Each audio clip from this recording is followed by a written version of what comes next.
Wife's Bodyguard was once again directed by Patrick Hughes and stars Ryan Reynolds, Samuel L. Jackson, Morgan Freeman, Frank Grillo. Could this be any more of a star power film?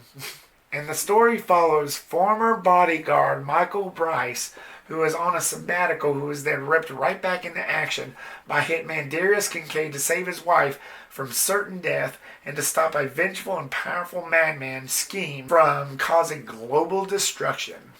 What's going on, folks, and welcome back once again to the Repster, where movies and entertainment are our reputation. So going into this film, I wasn't really that excited. I didn't have that much expectations because, first of all, I did not like Salma Hayek's character from the first one. That was one thing I made clear because she didn't really do that much, and she was just like a flying net at a barbecue, just bugging the heck out of you. They didn't really give her that much, which I know that was the story for the first one, but that's what made her kind of annoying. So going into this one, I was a little, okay, but whatever, I'll go see it anyway. Boy, was I wrong. Without further ado, let's get into the positives of Hitman's Wife's Bodyguard. First of all, the dynamic duo. Samuel L. Jackson, Ryan Reynolds, and Salma Hayek. Yes, Salma Hayek actually showed what it took in this. She definitely redeemed herself from the first one. Because most of this film, most of Hitman's Wife's Bodyguard revolved around her. Hence the name Hitman's Wife's Bodyguard. It did revolve around her. So she did have more to do in this. She had more action stunts. She had more dialogue. It really blew up in my face of how good she actually portrayed this character. And how redeemable she was from the first one. She was an absolute delight in this. Like I said, I disliked her in the first one. They just didn't give her enough to do. And because of that, she was just there to me. She was just a waste to me. But in this, they definitely redeemed her. They definitely gave her more to do. And at times, she felt like an atomic bomb. Just ready to explode. That's how her character was. And she sprung right into action. Maybe like 7 minutes into the film, and I was hooked. Because what little screen time she had in the first definitely made up in this. And it just showed how well she presented herself in this. She wasn't just there for the hell of it, like I felt like she was in the first. She was there with a purpose. And it just amazed me. It just shocked me. She definitely brought her own. And of course, Ryan Reynolds and Samuel L. Jackson, Reynolds is Reynolds.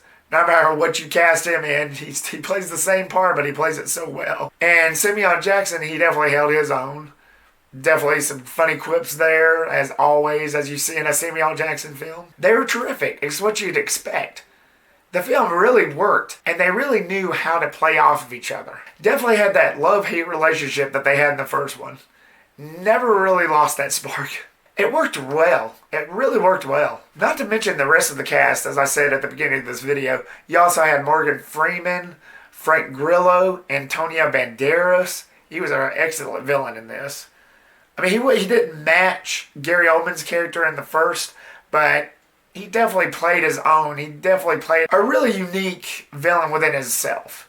And I've always thought Antonio Banderas was pretty cool. It's interesting because Antonio Banderas was also in the third Expendables movie, which Patrick Hughes also directed, so it made sense.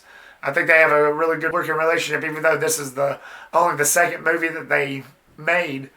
It still made sense, and Antonio Banderas held his own. Morgan Freeman, of course, he's like God in everything he makes because he's got the voice of him.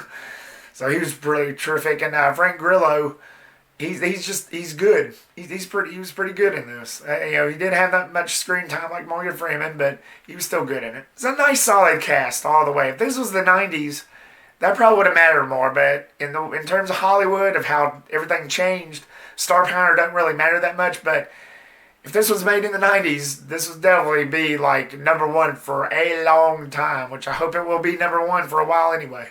The story arc was good. I like that whole thing that Michael Bryce, Ryan Reynolds' character, was going through. Like, he took this sabbatical. He wanted to make a change. He's like kind of a disgrace, looked down upon a little bit because of everything that went on in the first movie. So he decided to take a sabbatical, so that means like no killing, no guns, no bodyguarding, and this and that. Which made the movie even funnier whenever the action started. It's like, no guns. I'll take out Mace. It even shows a scene where he takes out Mace and starts spraying somebody, and next thing you know, pow! Darius Kincaid shoots him, and blood starts splattered all over Ryan Reynolds. And he's like this. Nice. And the direction was cool. As I stated, Patrick Hughes returned from the first film. And he's a pretty good director. Ever since Expendables 3, which admittedly was my least favorite out of that franchise, I like him as a director. He knows how to do action, minus Expendables 3. He knows how to do action. And the direction they took in this made sense. With the story arc and everything, with the wife being the main focus, and this other madman trying to cause global destruction, it fit pretty nice. It fit pretty well. And I'll just say Patrick Hughes definitely redeemed himself with these films after Expendables 3. Admittedly, Expendables 3 was the first film I've seen Patrick Hughes direct. So when he did the Hitman's Bodyguards movies, he definitely redeemed himself for that. And it wasn't really his fault with Expendables 3. It was just the situation and just how it just went down. Sometimes things just go down in Hollywood that nobody likes. So whenever he did the Hitman's Bodyguard and then this one, he definitely redeemed himself. And he did really well. I mean, he knows how to do action. He knows how to do explosions, especially with the choreograph, the way this movie looked. It was very well. I mean, the action was very well received, to me anyway. The explosions, the shoot-em-ups, and it was paced very well. Not that I'm downing the first movie any more than I already have. My opinions has not changed about that one. But the first one was around 2 hours long. Hitman's Wife's Bodyguard clocks in about an hour and 40 minutes, which at first made me nervous. But then as the movie went on, I seemed to realize, okay, well, maybe the length did make a lot of difference because it felt like it wasn't dilly-dallying around or anything. It felt like it was getting to its point because of that. There's no shortcuts.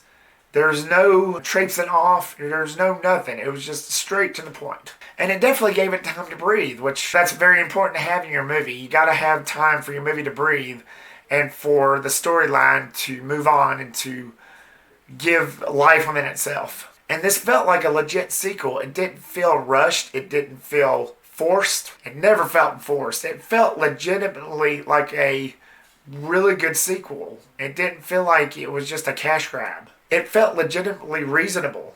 You know, a reasonable explanation as to why this movie exists. It entertains you. It has got a purpose behind it. With the story arc, it just felt legit. There's a reasonable explanation as to why things was happening. Hitman's Wife's Bodyguard is not a bad movie at all. Although I do have one itsy bitsy teeny weeny issue. Which brings us to the mixed. The jokes. It didn't feel as funny as the first one.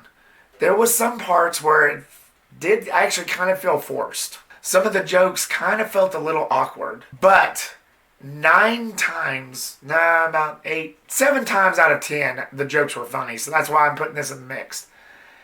A lot of them felt legit. A lot of them felt funny. A lot of them made me laugh. But there was some that just didn't quite work. Felt like there was cricket noises in the theater once some of those jokes started. But the other half, they didn't all suck. It was the same gut busters for the most part that the first one had. Other than that, I recommend you going out and seeing this in theaters. I said it. I'm never going to shut up about that. I'm a legit theater supporter. And yeah, people can do what they want. That's fine if you want to watch it at home. But I'm always going to suggest watch it in theaters. It's the best experience. In all seriousness, you will have a good time.